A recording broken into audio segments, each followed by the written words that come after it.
The Super Media Bros podcast is a founding member of the OddPods Media Network. Super Media Bros.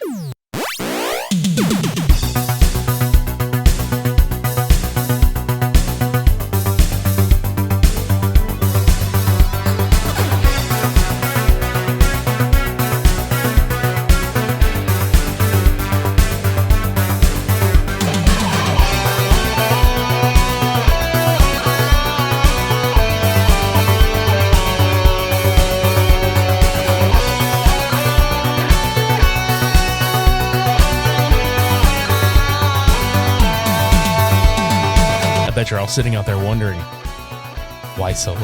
Well, I'll tell you why. First off, on Thanksgiving, no less, the weather decided to take a giant shit all over the place, and it knocked our power out for about 4.5 hours. And the time that Devin was here, we had a very limited window of opportunity to record together, and it got completely hampered by that. And also our day jobs. We work outside of this, so anytime we get to devote to this podcast is a miracle these days, especially during the holidays. And with that being said, welcome to episode 252 of the Super Media Bros podcast. I'm Richie, and today we are rounding out our Rage in the Nick Cage November theme with the AEW Full Gear 2022 review. Now, I'm not going to be sitting here and giving a complete breakdown by breakdown of each match like we would normally do. I'm going to kind of go over the match results, where I think these characters are going after these particular storylines wrap up, or where they're going with the storylines that they're part of currently. And I may spend a little more time on a couple of the matches in particular. But we kicked off the show with the 0 hour, which was 3 matches. It was Best Friends versus The Factory, which ended with Danhausen showing his evil side, which they've kind of teased here and there, but it's nice to see that different kind of side of him finally, because when he's the evil Danhausen, they actually let him fucking wrestle in the ring and hit moves and do shit. He's not just a comedy act, you know? So I'm kind of hoping that's the direction they're leaning in, like lean into that character aspect of him a little more. Ricky Starks defeats Brian Cage in the semifinals for the World Championship Eliminator Tournament. Now, as of this recording, he's gone on to win the whole fucking thing to get the number 1 contendership, but to me, it's the right call. Even if he doesn't win, Ricky Starks needs to be a part of the main event scene. It's about time. And honestly, who would have thought, if you looked at Team Taz just about 1.5 years ago, who would have thought that Brian Cage would have been barely featured for almost a year on television, relegated to Ring of Honor, and then basically just becoming the bitch boy of the program anytime he's on. I don't know if I've seen the fucker win since he's been back. I mean, I'm sure he has, but I definitely haven't seen it, nor do I care. Brian Cage, his steam is gone. There's no way to fucking build the shit back up. He's already left and come back too many times. And while we're on that subject, I feel like they're really fucking dropping the ball with Lance Archer. It's unbelievable. You got guys that can fucking work their asses off, but they're not getting used. I mean, Brian, I can see why, but I mean, fuck, Lance Archer, come on now. The next match was Eddie Kingston versus Akayama, which honestly, of the 0 hour, this was the match of the night. It was fantastic. It's always awesome watching Eddie Kingston work with the New Japan guys. I will never not fucking watch that shit. He has so much respect for that company and that lineage in the business. And he goes over by pinfall in 10 minutes and 30 seconds, and it was a fantastic fucking match. Now, the opening match to the actual pay-per-view was the cage match with Jungle Boy, Jack Perry, and Luchasaurus, which I see what they're trying to do. You know, they're trying to get Jack Perry elevated to that next level, but I really soured on this feud a while back. Like, this feud should have already been finished, and I don't know how long we are going with it now, but I really feel like this should have already been wrapped up by now, and Jack Perry should have already been moved on. Hell, he should have probably been in the fucking Eliminator tournament for the World Championship. And moving on to the Trios World Championship match, holy shit. Look, this one, I gotta be honest, like after seeing the entire pay-per-view, it's a real toss-up. Honestly, like, you know, MJF and Mox was a great main event, but motherfucker, this easily could have main evented the entire show. Which is really strange. Okay, so the week prior, Pac had gotten Rey Fenix to cheat in a match not long before this, and Rey Fenix had felt guilty about it. So, of course, this carries over into the finish after a fantastic fucking contest between these 6 guys. Like, any combination of them in the ring is fucking magic to watch. So, Death Triangle goes over when Penta uses a ring bell hammer to score the victory, but, you know, they're building some tension right now because Rey Fenix just is not about that. And they kind of went back and retroactively did this for this particular match. This is now considered the first match in a best of 7 series that these two teams are going to be going against each other on, which, as of this recording, Death Triangle has 2 victories of the 7 over the Elite right now. And the title is going to change hands on whoever wins 4 matches is going to be the champion. So it's going to be interesting to see how they do this. Are they going to keep the belts on Death Triangle, or are the Elite going to get it after a few matches? The next match was Jade Cargill versus Nyla Rose for the TBS Championship, and I've got to be honest, this was the bathroom break match. As much as I did not want it to be, it fucking wound up becoming that. It was really just it was just not as good as it should have been or could have been. Jade goes over and gets physical possession of her championship belt. Next match on the card was the 4-way for the Ring of Honor World Championship, and it was Chris Jericho defending against Bryan Danielson, Claudio Castagnoli, and Sammy Guevara. This was one of the matches of the night, if not the match of the night. Holy fuck, it was fantastic. I'm usually not a fan of like the fatal 4-way style shit or whatever, because it starts getting congested in the ring and too many fucking dangerous spots start happening. I mean, that's really with any multi-man match. And of course, we come for the carnage. We always do, but it's still dangerous to watch these guys wrestle in this fashion. Very physical match. Everybody left it all in the fucking ring. Jericho goes over by pinfall in this match, but holy shit, there were a ton of really great spots, and Sammy really shined in this match. He really did. In fact, this was sort of a proving ground to hang with these other 3 guys. Holy shit, that's impressive. And after years of being injured and retired, essentially, Saraya has gotten clearance from a doctor to wrestle again. And previously known as Paige in WWE, I mean, it's a big deal that she's back wrestling again. I mean, I'm sure she wants to go out on her own terms, kind of how Edge got to come back and Bryan Danielson got to come back. Honestly, this was a really good match, considering Saraya had not wrestled in so long, and she had a good partner in Britt Baker to help her through the match, and it wound up being entertaining. I mean, obviously, I can be, forgiving, like, for some spots being fucked up. I mean, say forgiving, but I mean, yeah, it's true. They went out there and fucking did the best with what they had, and I think Saraya looks good. I mean, considering she's been gone for that long, she didn't look terrible. So, obviously, Saraya goes over by pinfall against Britt Baker in about 12 minutes and 30 seconds. Now, I didn't expect the victory or decision or what have you from this next match. It's the 3-way for the AEW TNT title.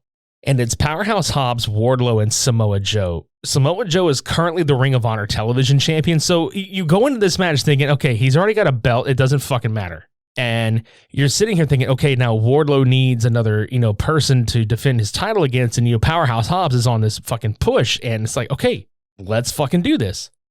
So Samoa Joe fucking wins by a technical submission in 9 minutes and 55 seconds. Samoa Joe is the fucking TNT champion and the Ring of Honor TV champion. Okay. Did we really need this? I mean, honestly, did we really need to put the title on him? I mean, seriously, we had a good champion in Wardlow who seemed to be carving a really good path for his reign and making that championship fucking credible. I'm not saying Samoa Joe can't make it credible, but I really would rather have them kept the championship on Wardlow and had more of a build for whoever's going to take it next. It seems like Samoa Joe is just somebody to put it on for now. And I mean, that might be a sign that Wardlow is moving into the world title picture, considering the ending of the main event, which I'll get to. But for right now, we are going to take a quick commercial break. And then whenever we come back, we'll talk about the last 4 matches on the card.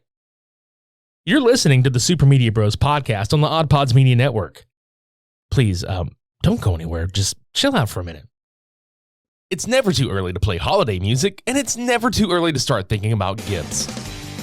Whether it's for a friend or the friends in your pants, you can make this a season to be jolly about with Manscaped. Do your little drummer boy a favor and use the Lawnmower 4.0 to avoid another silent night in the bedroom. Then you can add in Manscaped's top-of-the-line shower products to have people thinking, all I want for Christmas is you. Santa cares about his sack, and frankly, so should you. Look nice when you get naughty by going to manscaped.com using our code SUPER for free shipping and 20% off. Manscaped's Platinum Package 4.0 is the one-stop shop for the man who deserves it all. It's got everything needed to help you deck the halls from your face to your balls just in time for mistletoe season. The Platinum Package has every product from the best-selling Performance Package, plus the Ultra Premium Body Wash, the Ultra Premium 2-in-1 Shampoo and Conditioner, and the Ultra Premium Deodorant. It's the best way to smell fresh from your Santa hat to your candy cane. The Lawnmower 4.0 Body Trimmer and the Weed Whacker Nose and Ear Hair Trimmer are both designed to protect your delicate presence. Plus, they're both waterproof, so there's no issue clearing the snow out of your driveway. There's also a 4000K LED light on it so that you can light the way just like Rudolph. And now that you've groomed your candy cane, it's time to make sure that you don't smell like a reindeer with the Platinum Package's shower products. All of Manscaped's shower gear is sulfate-free, vegan, and it's made to have your skin feeling hydrated and smelling fresh. But smelling good does not stop at the shower. The Crop Preserver Ball Deodorant and Crop Reviver Ball Toner can solve all the stank problems all day long. Once they touch your sack, you'll never go back. The Platinum Package 4.0 sitting under the Christmas tree is guaranteed to put anybody in the holiday spirit. And for the perfect stocking stuffer, add the brand new Body Buffer. Yes, a body buffer. It's an incredible body scrubber that makes exfoliating easy, and it's a lot cleaner than that nasty old loofah. Jingle your balls and get 20% off plus free shipping with our code SUPER at manscaped.com. That's 20% off plus free shipping at manscaped.com using our code SUPER. Get ready for the holidays and deck your balls.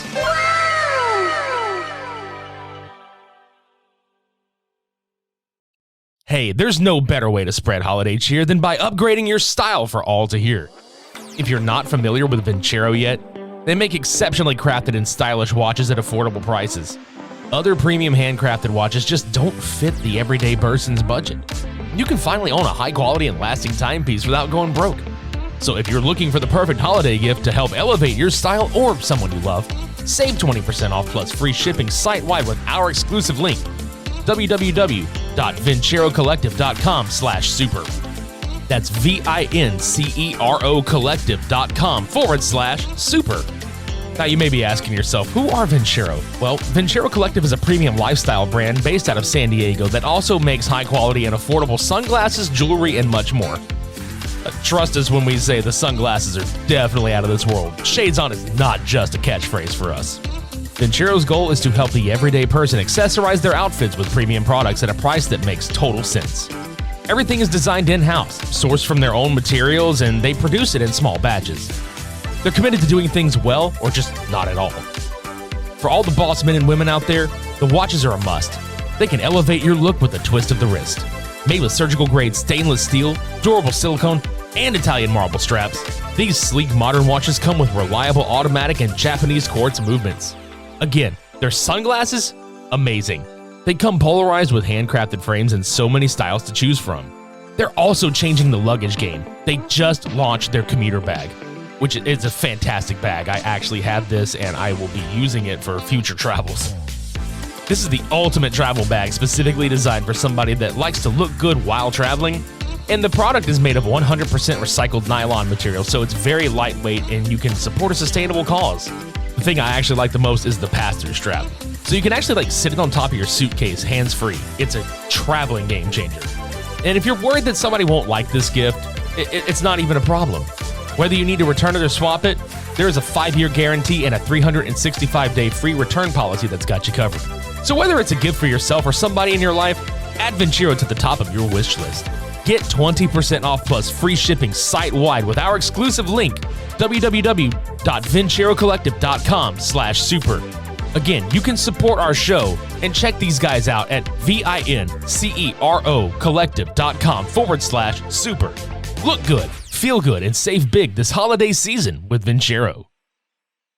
Hey, it's Dalton. And Sam. We want to tell you about our podcast called Big 10 Plus 4. Are you a college football fan who doesn't want to always be talking about the SEC? Are you a college basketball fan who's tired of hearing how the Big 10 doesn't win in the big dance?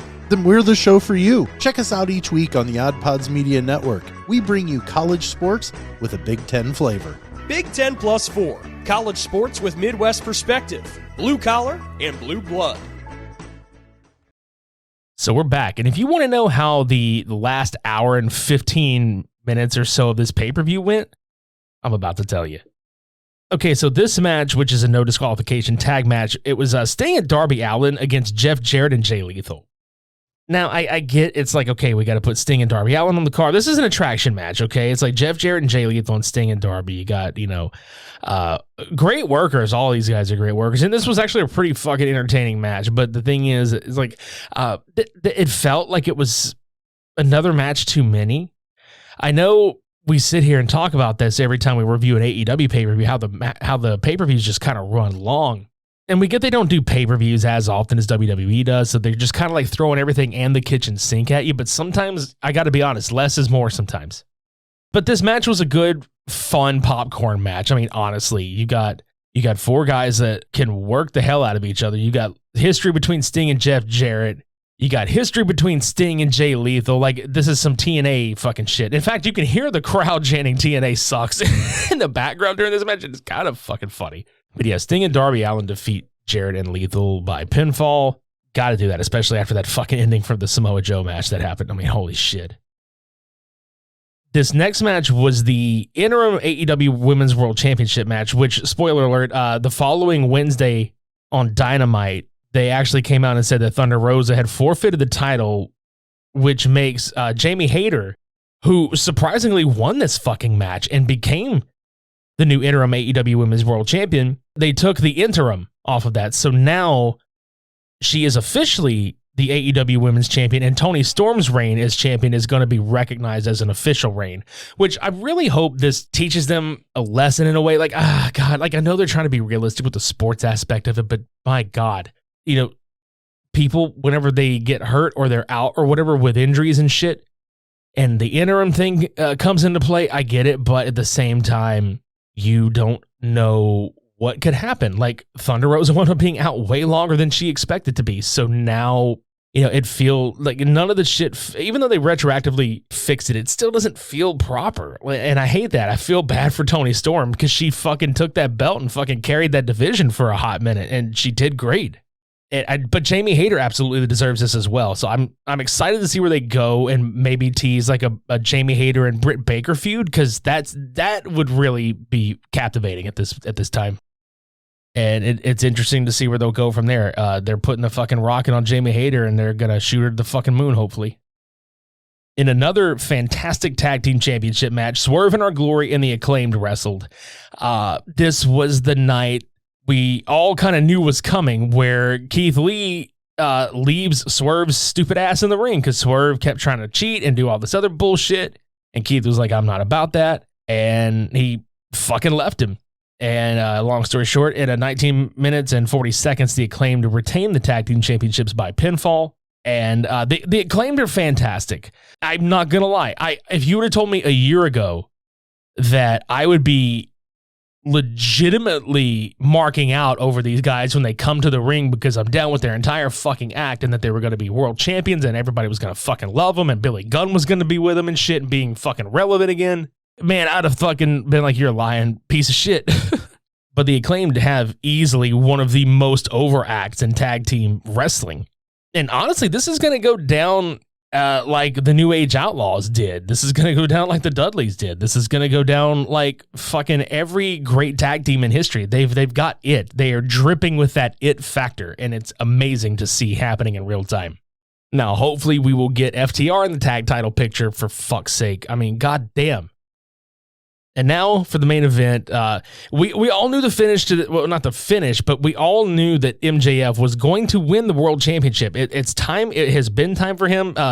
Jon Moxley stepped up to the plate yet again when another person failed this fucking company. And I know I'm speaking for Devin on a lot of this when I say this. Like, CM Punk, I know he's got his defenders, and I'm not here to like disparage or defend really either side of the equation. Like, people did fucked up shit, but like, dude, like a lot of this could have been avoided. Like, if he hadn't just fucking went off like he did in that press conference. This, what I'm getting at is this match should have been CM Punk versus MJF at this pay-per-view, because the finish would have probably been just about the same, MJF going over somehow to win the championship. But with things going the way they did, we have a new development where before this match, MJF brought up the fact that Regal looked at him for a tryout in the WWE.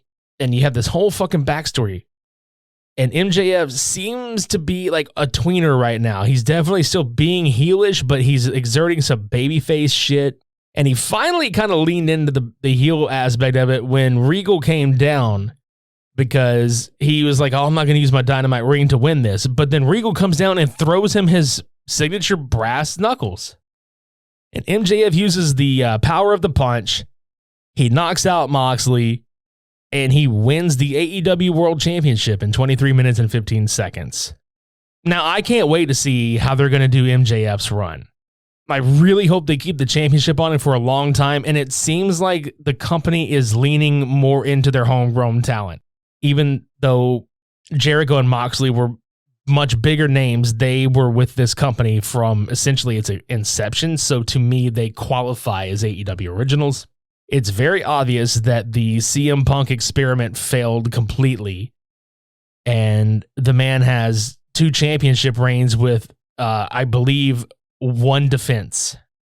So as of this recording, it doesn't seem like AEW is going to be doing a buyout of his contract. The word right now is that they are going to let him recover from his injuries and his surgery. And at that time, they may make a decision on whether or not to let him go. But as far as this recording is concerned, nothing completely official has been announced. The Elite started doing some poking fun at the backstage incident from All Out. They were like, Kenny Omega was pretending to bite Pac on the fucking arm. And one of the Bucks was faking missing the buckshot lariat or fucking up the buckshot lariat. And them getting a fuck CM Punk chant started in the crowd, which that was a very real fucking thing. Like, that was actually fucking happening. So at this point, we're not sure if he's actually, if they're going to turn this into a fucking work from a shoot or whatever, which it wouldn't be the first time in professional wrestling that a real life incident has gotten turned into storyline for, reasons, obviously. But I would be very shocked if he came back, honestly. I'm not doubting that maybe they would come to an agreement, but I just don't see it working. They need to stick with the guys whose back this company was built on, if I'm being honest. And it seems like they're going to take that chance on MJF, which he's a fucking megastar. Of course you want to take a chance with him. I know this was like a really quick run through of results and just quick thoughts and everything, but honestly, the day jobs kind of kick our ass sometimes, and timing of shit like the fucking power going out kind of it kind of kicks our ass sometimes, and this is what we have to work with, and we didn't want to just like leave a goddamn episode off of the calendar. So here we are, or here I am, so. We're going to be kicking off Santa Media Bros next week. We're getting ready for the fucking holidays, and we're going to be kicking that off with the Guardians of the Galaxy holiday special. Yeah, we know the Star Wars holiday special exists, but so does the Guardians of the Galaxy holiday special. We can go into a different part of space, and hopefully this one doesn't suck. So get ready for that, and we've got a slew of other content ready for the holidays for you guys. And we may or may not take a week off at the end of the month just to kind of recharge ourselves for January and kick off an entire new fucking year. Visit supermediabrospodcast.com for past, present, and future episodes. Check out all the other podcasts on the OddPods Media Network by visiting oddpodsmedia.com. Subscribe to us on YouTube. Follow us on social media. Leave us a rating and review at Apple Podcasts, Spotify, GoodPods, or Podchaser. Buy some motherfucking merchandise. I'm telling you again. Subscribe to us on YouTube. And with that, I'm going to roll my happy ass out of here and go have some Thanksgiving leftovers. Thanks for joining us for Rage in the Nick Cage November. We're going to come back and do this all over again next year. So until next week, I've been Richie. Shades on. We're off.